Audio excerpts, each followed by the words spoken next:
मार्ग को उन्मार्ग बनाने का काम नहीं करना, बिगाड़ना नहीं उस मार्ग को। और जब तैयारी हो जाए तो किसी के लिए इंतजार ही नहीं करना, क्योंकि समय बहुत अल्प है। इतने दिनों में इतना ज्यादा आप समझ चुके, ज्यादा सीख चुके हो, किसी त्यागी को सिखाना मत, आप सीख जाना।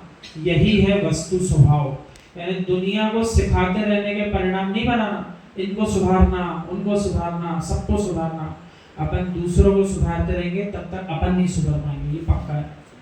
और जब स्वयं को सुधार लेंगे तो दुनिया जिनको सुधरना होगा वो देख करके भी सुधर जाएगी। किसी को पकड़ के सुधारना जैन धर्म नहीं सिखाता। जब तुम लोग मुनिराज या आरिका माता जी बनो तो किसी के कान मत लगना और किसी को कान मत लगवाना। गुरु के चरणों की श्रद्धा से भक्ति करना, और दूसरा आए तो उससे भी कहना चलो भैया भक्ति कर लो।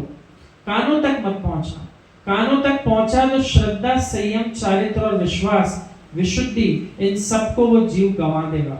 यानी किसी भी जीव को किसी वीतरागी गुरु ने अपने बहुत समीप बुला लिया, अब पता चला वो इतना समीप हो गया कि वो जीव किसी अन्य को आने ही नहीं देता, किसी अन्य को आपसे बात ही नहीं करने देता, ऐसी नकेल कस दी उसने। तो ऐसा करने पर जो जीव इतना करीब आ गया, अब वो संयम का, चारित्र का, विश्वास और विशुद्धि का, इन सबको वो गंवा चुका है। क्यों? उसका राग तो एक जीव में बैठ गया, ये महाराज जी मेरे, ये माता जी मेरी, अब इनसे कोई मिल नहीं सकता, इनके पास कोई आ नहीं सकता, और इनके पास कोई भी कोई बात बता नहीं सकता। ऐसा करने से वो बेचारा जीव अपना समय बर्बाद कर रहा है, क्योंकि उसको भक्ति नहीं बची, श्रद्धा नहीं बची। उसकी श्रद्धा विपरीत हो गई, ये तो हमारे हैं, उनमें ही अपनत्व आ गया, उनके लिए ही कर्तव्य आ गया, इनके लिए जो करूंगा मैं करूंगा, मेरे अलावा कोई नहीं कर पाएगा। तो वीतरागी श्रवण किसी व्यक्ति विशेष के होते हैं कि सबके होते हैं? प्राणी मात्र के होते हैं। जैन भी ये नहीं कह सकते मात्र हमारे महाराज जी हैं। जैन कुल के लोग भी मात्र ऐसा नहीं बोल पाएंगे हमारे महाराज जी।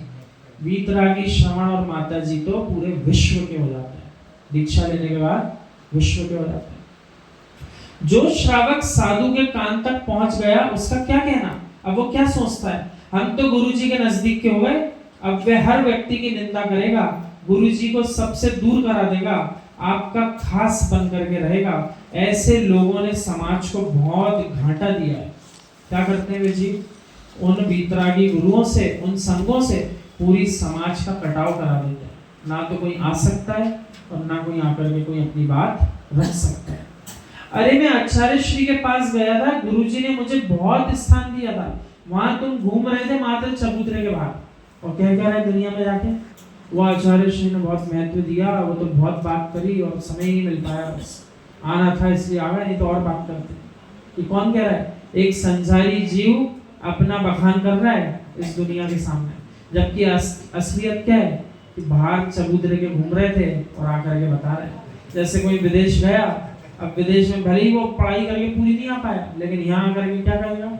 हम तो फॉरेन रिटर्न है, बाहर से पढ़ के आए, तो हम इलाज करेंगे तो बिल्कुल ठीक होगा। ऐसा नहीं होता। बार बार घूम के आ गए, वहां कौन देख रहा था तुम्हें?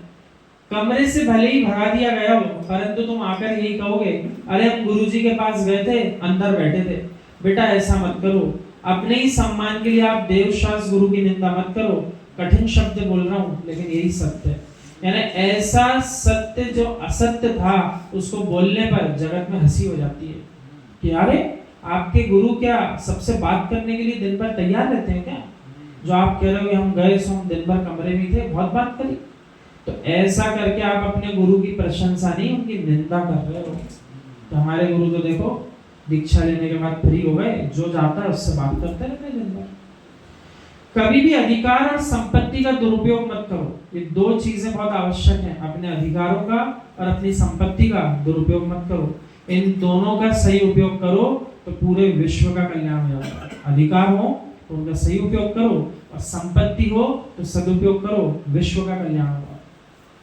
जमीन को देखकर चलोगे तो जमीन से ऊपर चले जाओगे। कितनी गहरी बात है ये। आप नीचे देख करके एरिया समिति से चलो, वो दिन भी आएगा जब आप ऐसी रिद्धि भी प्राप्त कर लोगे कि मुनि बन करके भी चारण रिद्धि मुनिराज, अब धरती पे नहीं चलेंगे। और अधिक प्रयत्न किया तो मात्र चारण रिद्धि नहीं, अपने लिए अनंत सिद्ध अवस्था प्रकट हो जाएगी। अब बताओ कौन सी धरती पे चलना है? कहीं नहीं चलना पड़ता। धरती से भी कितने ऊपर जाकर के अनंत प्रभु विराज जाते हैं, फिर चलने की तो बात ही क्या है, ऐसा कह रहा है। हे मित्र, मात्र तात्कालिक को देखकर कभी मत जीना। आपको लग रहा है कि ये समय सार नहीं है, यही समय सार का सार है, ये धार्मिक नीति है। ये जो ग्रंथ अपन पढ़ रहे हैं, ये ग्रंथ नीति शास्त्र है। कौन सा शास्त्र है? इसमें जीवन जीने की नीतियां सिखाई जा रही है, और बिना धार्मिक नीतियों को सीखे कोई जीव समय सार के सार को प्राप्त नहीं हो पाएगा। इसमें कोई डाउट तो नहीं किसी को? जब तक धर्म के अनुसार नहीं जिएगा तब तक वो जीव समय सार में प्रवेश भी नहीं कर पाएगा, क्योंकि अभी तो संसार में भटका हुआ है, तो समय सार के सार को ग्रहण कैसे कर पाएगा, ऐसा कहना है। भैया, जब भी जीवन जीना तत्काल को देखकर मत जीना। जो तत्काल को देखकर जीते हैं उनकी बहुत बड़ी विडंबना हो जाती है। तत्काल का अर्थ होता है अभी अभी का सुख दिखा, अभी अभी का दुख दिखा, तो जीव उसमें प्रतिकूल और अनुकूल परिस्थिति में फूल गया। ऐसा करने पर जीव अपने संयम को छोड़ बैठेगा। ऐसा करने पर जीव देव शास्त्र गुरु के प्रति श्रद्धा तोड़ बैठेगा। इसलिए तुरंत निर्णय नहीं करना, तात्कालिक विषयों को देखकर उसमें ठहर जाओ, पहले ठहर जाओ, निर्णय करो, पुनः निर्णय करो। अपन ने विचार ग्रंथ पढ़ा था, उस ग्रंथ का नाम ही विचार था। कितनी बार ये बात आचार्य श्री ने समझाई थी, कोई भी कार्य करने के पहले विचार करो। वो शुभ कार्य हो कि अशुभ कार्य हो, दोनों के पहले विचार कर लो। शुभ को कितने अच्छे से कर सकते हैं और अशुभ को कितने अच्छे से टाल सकते हैं, इन दोनों पे जीव विचार करेगा तो शुद्ध में प्रवेश कर जाएगा।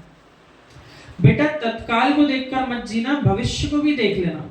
यदि आज तुम मेरे साथ विहार कर रहे हो तो तुमको विशुद्ध सागर से राग है।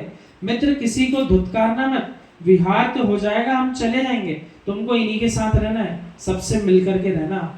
ऐसी भूल श्रावक बहुत कर लेते हैं। जब भी किसी नगर में मुनिराज आते हैं, कोई इनके नजदीक हो गए, तो श्रावक दूसरे श्रावकों को बहुत कष्ट देता है कि महाराज जी ने ऐसा कहा है। बेचारे महाराज जी ने कुछ नहीं कहा, वो बहुत कष्ट स्वयं दे रहा है। यानी वो क्या करते हैं, अपनी मनमानी करने लगते हैं और क्या भाव करते हैं, हमसे महाराज जी ने ऐसा कहा, आप ऐसा करो। जबकि कहाँ कह रहे हैं, महाराज जी ने तो उनसे कुछ कहा ही नहीं, या अपने मन